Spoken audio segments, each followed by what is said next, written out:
Are you a manager of a team and you're trying to figure out how do you coach somebody who's underperforming? Well, in this video, we're going to talk about that exact thing. I have 6 tips to help you out as a manager to help coach someone who's underperforming. Stay tuned. Welcome back to the channel. My name is Preston, author of Harness Your Butterflies and creator of the Career Accelerator program, helping professionals just like you to create an exciting career and live the life that you've always wanted to. If you're new to the channel, if you haven't done so already, hit the subscribe button below and drop me a thumbs up for the YouTube algorithm. Let's jump into the video. Okay, when you're coaching someone that's underperforming, it can be a little bit of a sensitive topic depending on who your employee is. If you have a really great trusting rapport, this conversation is going to be really easy for you to have. If, however, you have a little stressful or strenuous relationship with your employee, you're going to make sure to want to pay special attention to the tips that I have for you. The first thing that you want to do is set up a meeting, place, and time. Now, when you send out some sort of email or communication to your employee, you're going to want to make sure that you lay out exactly what you're going to be talking about in this meeting. You don't want to scare them, but you want to make sure that you're setting up a time and a place for you to discuss. Now, if this is the first time that you've talked to your employee about underperformance, it's going to be a sensitive topic. If it's something that you have talked with them a lot about before, maybe position it as a follow-up or a regroup or some way of kind of saying, we're going to continue having this conversation to talk about where you are on your goals. Now, when you're sending out the invite or when you're having this communication with them about, hey, we're going to have this conversation, you might want to position it and say something like, I just want to chat with you and find out how things are going, or I want to talk about your workflow, or I want to talk about whatever it is that you want to talk about, in a way that's non-threatening and doesn't make them feel like they're going to get fired. Because if they go into the meeting thinking that they're going to get fired, they're going to come in really defensive. Versus if you say, I want to talk about this project, or I want to regroup on how you were doing with this thing. If there's a specific project, or if there's a specific identifiable thing that you can say, I want to talk about this aspect of your work, then make sure that you bring that up either in the invite or in the meeting invite. And I would say schedule maybe 30 to 45 minutes to have this conversation. It might not take that long, but just set, a 30-minute calendar invite with your employee to make sure that they're aware that this is going to be a conversation and not just a drive-by 15-minute thing. Number 2, the thing that you want to do before the meeting is to think about your specific employee and what are their strengths and weaknesses. What are the things that they can do really well, and what are the things that they really struggle with doing? Now, the reason that you want to do this is you want to think about your employee from their perspective. If they are working on a project, what might be one of the reasons that they're underperforming? Is it because they're working on something that they're really just not good at? Or is it something a little bit more nuanced, like a motivation problem or something like that?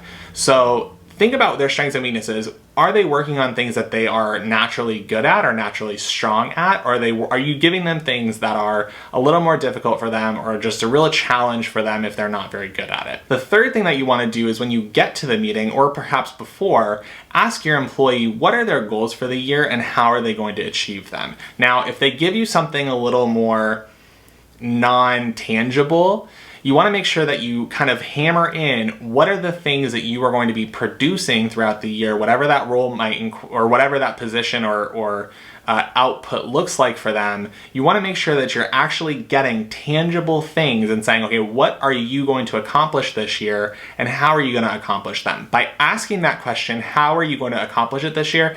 It asks a resource-based question of, do you have everything that you need to make sure that you're meeting the requirements of this position? If it's something where they say, I'm going to accomplish all of this stuff, and this is typically seen among a lot of younger employees that don't have a lot of experience or knowledge of resources and allocation, if you say, what are you accomplishing this year? And they say, here's my list of 30 things that I'm going to do, and I don't need any resources to make it happen.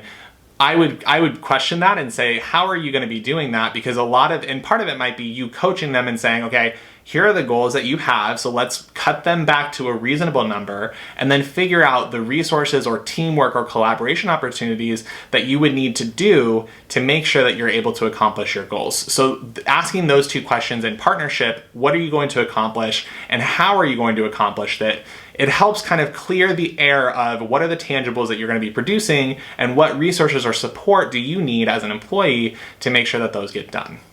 The fourth thing that you want to do, and this is the coaching aspect of it, is ask them directly, is there anything that I need to do on my end to make it easier for you to accomplish your projects? It could be that they're running into a lot of bandwidth issues. It could be that they're running into a lot of politics issues. It could be running into the fact they don't have enough resources to get the job done. Whatever that looks like, you want to make sure that you're having that direct conversation of what am I supposed to do to help you? If they say nothing, if they say, oh no, you're good, you don't need to do anything, push back and say, okay, well, if this is what you're going to accomplish, then I want to make sure that we're having these meetings every 2 weeks, every 3 weeks, whatever that timeline looks like, to make sure that you're hitting your goals. If they say, oh, I need help with this, this, and this, then you can kind of set up side meetings to say, okay, let's set up a meeting about that. Let's talk about that. Let's go in depth. That's where the coaching part comes in.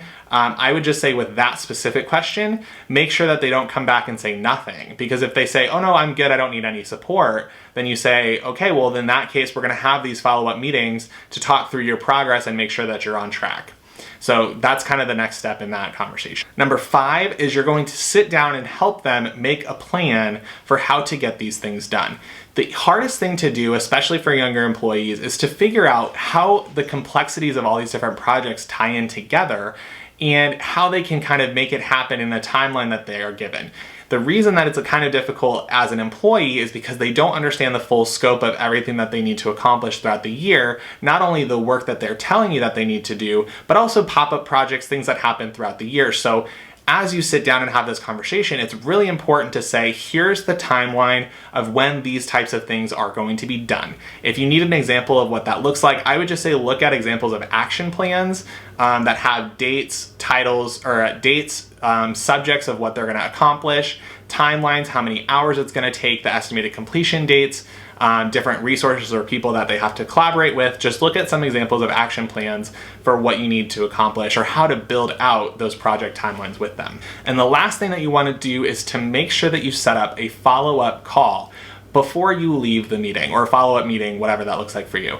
But make sure that you're setting a scheduled date for when you're going to reconvene again. And you don't want to say, underperformance follow-up. You don't want to say that. You want to say something like follow-up on resource conversation, or follow-up on whatever that conversation was with them, whatever the main topic or the main thing that you were trying to get through with them. You can set up a follow-up meeting and just say, I just want to do a touch base to find out how you were accomplishing, or how you're doing, or how you're feeling, or however you want it, whatever your relationship rapport is with them.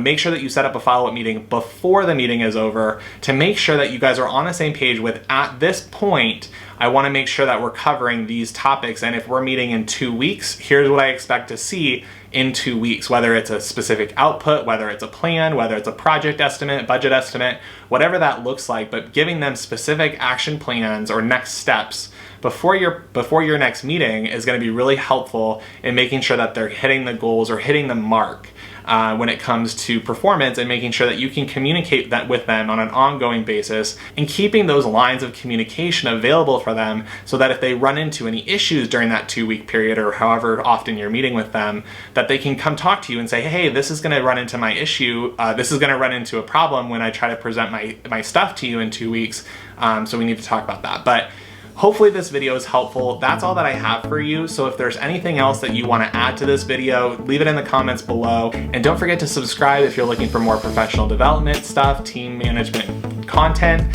I have new videos every Tuesday, so I will see you there.